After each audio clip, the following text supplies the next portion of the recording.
Never ako magpapagamit kahit kanino man. Wala pong makagagamit sa akin. Kaya nga sabi ko sa inyo, I have to maintain the objectivity in the conduct of this hearing because alam kong dalawang nag-uumpugang pader dito, maiipit tayo. But anong magawa ko? This is my job. I swear to God, nobody dictated me. Nobody.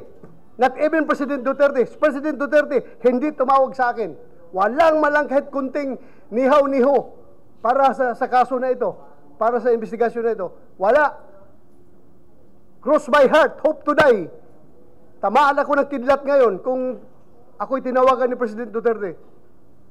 That's how frank I am to you. That's how honest I am to you. Kaya ikaw, Trillanes, kung napagamit ka noon sa mga political party mo, yung yelo mo na partido, para siraan ang iyong mga political enemy na ginawa mo kay President Duterte noon, huwag ako. I can never be used by President Duterte kung sila'y naglalaban, sila'y nag-aaway ni President Marcos. Hindi po ako magpapagamit at hindi ako pwedeng gamitin. I want a stable government. I want a stable dispensation. Ayoko po na masira yung ating gobyerno. Kung masira ating gobyerno, masira ating pamumuhay.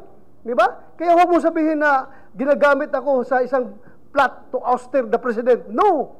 My God!